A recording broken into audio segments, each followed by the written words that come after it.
Hey guys, what's going on today? I'm going to do a video here going over several things, parts I got installed underneath the 2023 Subaru WRX.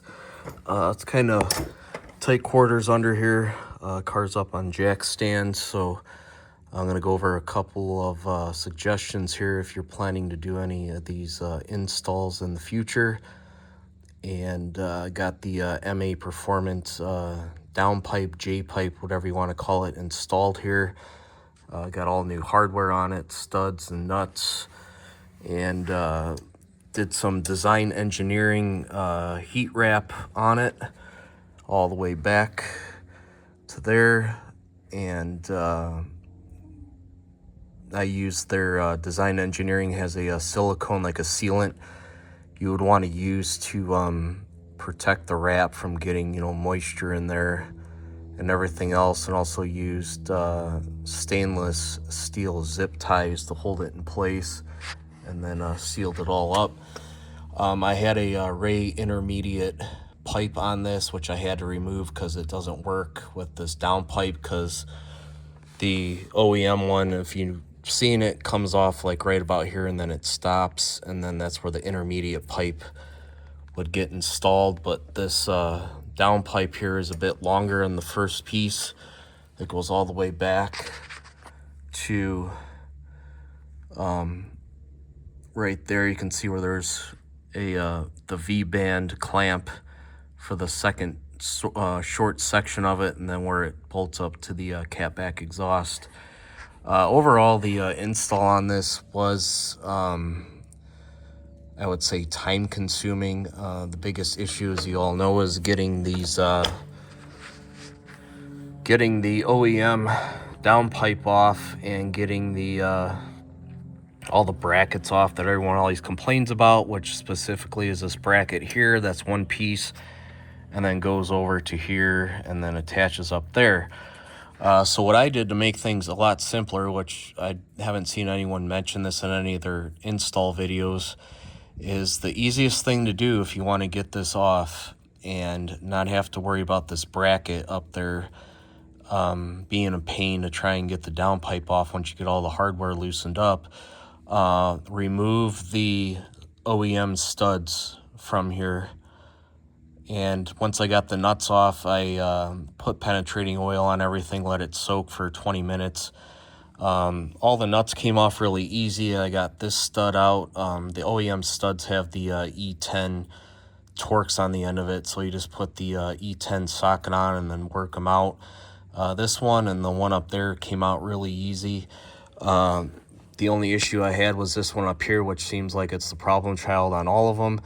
I got the stud about halfway out, and then it kind of got bound up in the turbo. I thought it was going to snap off, but I just kept working it back and forth, and eventually I got it out. It did mess the threads up a little bit in there, but I got I have a M10 by 1.25 tap. I went through all the threads on these, and this ran the tap through, cleaned up the threads, no problem. And then once you do remove all the studs, you can just pull the downpipe right off, and then the bracket comes right out. You don't have to worry about it because the studs are a little too long, and then the bracket gets hung up underneath there. But if you remove the studs, there's absolutely no issues. So you have to take these two bolts off here, and then this connects over with a top of 14 on top of this. So basically remove that bracket, and then you can loosen all that up. And then there's the heat shield up here under the water pump. There's two 10mm bolts back in there. And overall, I found it pretty simple. I mean, just time consuming. And then getting the new downpipe back on. I do have, I bought some stud removal tool and a stud installation tool. You just got to buy it in the proper thread, so the M10 by 1.25, and then that worked really easy to install the new studs and get this installed. So pretty easy. And also behind the downpipe here, you can see I installed Grimmspeed equal length headers, and that was another pretty simple job as well. As you can see up here, pretty easy to access the three nuts that are all up there to the engine. And on the OEM one, same thing with that. To remove this, you want to remove this 10 millimeter bolt up here, and that loosens up the heat shield, which is connected. Let's see if I can get in here. It's connected to this the top bolt and then the bracket there that it bolts to there. So you have to loosen the front 10 millimeter, and then that'll loosen the bracket here on the back side. And then the easiest thing to do with these headers is the same thing I did with the downpipe, is that I removed the studs, all three of them, and then the header comes right off, no problem. And then put the new studs on, plenty of anti-seize on all of them on both sides, and then so you don't have any issues if you have to get these back off again. I used all new Grimmspeed gaskets on downpipe and the headers, and they're real nice quality compared to OEM. They're a lot thicker, and I'm probably going to drive this for a week or so and leave the under tray off, and then check them. It says like a week later, check the torque specs again, because they might loosen up between the heat cycles. But and another thing I did, I didn't Grimmspeed's directions didn't say anything about using the OEM heat shield. I looked at Perrin's directions on theirs, and they recommended to use the OEM heat shield to put on their headers, but Grimmspeed does not, and I didn't really want to put the OEM heat shield back on because it kind of looks like crap. Looks better with them exposed. So what I did to try and help with the heat under here is I wrapped the oil pan in the Design Engineering, the gold heat reflective tape here, said it's good for like up to 850 degrees. So I put a double layer of the heat tape on the oil pan. So I think that'll help a lot to keep that oil pan from getting really hot. I also have to check the in the car, check the what the oil temperature gets up to on that. So with Arizona here in these really hot summers, if it does happen to get up over 230 or anything past that, then I might have to put an oil cooler on, but I'm hoping that will help keep the oil temps down. We'll see what happens with that. And I'll go back a little bit farther here. I'll show you the rest of the downpipe. Sorry, it's kind of hard to film under here. So here's the connection to the rear part of the downpipe. As you can see, the nice thing with the Maperformance is that they moved the rear oxygen sensor a lot farther downstream, and from what I've read, people have not had the CEL check engine light issues at all with this, since the O2 sensor is farther downstream.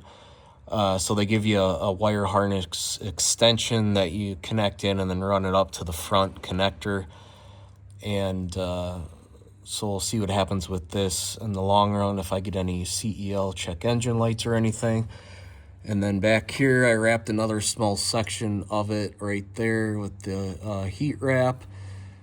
And then painted this part just in the silicone coating, the heat protector, right there to the back part, and then right there where it connects into the catback. So everything on this fit perfect, everything lined up exactly, no issues with that. So really happy with how that turned out. I haven't ran the car, started it yet, so I'm not sure how much louder it's going to be with the headers now and the downpipe on with the catback, so I'm sure it'll have a really nice sound to it.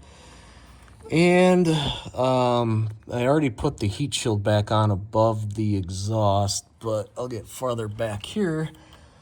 And there you can see I put the Driveshaft shop one-piece carbon driveshaft on yesterday as well. Really nice piece, a lot lighter than the two-piece OEM design. And let me get back here real quick. So the thing with this is that the driveshaft came with 10 millimeter hardware, and it said to drill the flange on the OEM differential to 10 millimeters to fit the hardware. But the drive shaft itself, the holes here on it are only 8 millimeters, so I do not understand why they sent 10 millimeter hardware, because it doesn't say anything about drilling the drive shaft here, the holes. So I just went to the hardware store and got some good steel Allen bolts and then some lock nuts on the backside. Just used 8 millimeter hardware because I highly doubt there's going to be enough torque that would, you know, cause these bolts to break or anything. So I think it would have been a pretty tedious job to drill 10 millimeter holes on the drive shaft flange and then on the differential. So 8 millimeter I think should be good. In other videos I've watched and what I've read online, everyone just seems to use the 8 millimeter bolts on this. So another good fit on this, and everything went in pretty good. Where the front part of the drive shaft goes into the transmission. Of course, this drive shaft is a little bit shorter than the OEM one, but if you look, the front part of the drive shaft where it does go in on this is about twice as long as the OEM drive shaft, but only about half of it actually goes into the transmission, so it seems like it's a pretty good fit. When I first take it out for a drive, I'll just take it slow and to see if there's any abnormal noises, any vibrations or anything, but this should be a lot nicer now with this one-piece design on the drive shaft.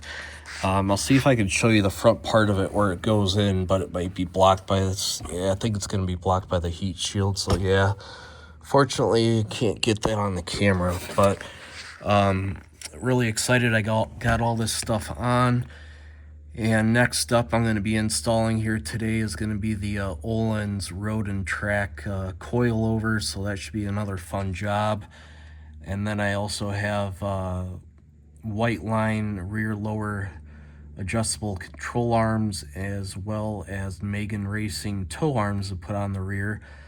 And that might take a while because I got to set the preload on the suspension or on the coilovers and the ride height and all that stuff. So I'm going to start on that here shortly, but just wanted to do a video on all this stuff just to show you guys. And if you have any questions about install or anything on the parts, go ahead and let me know.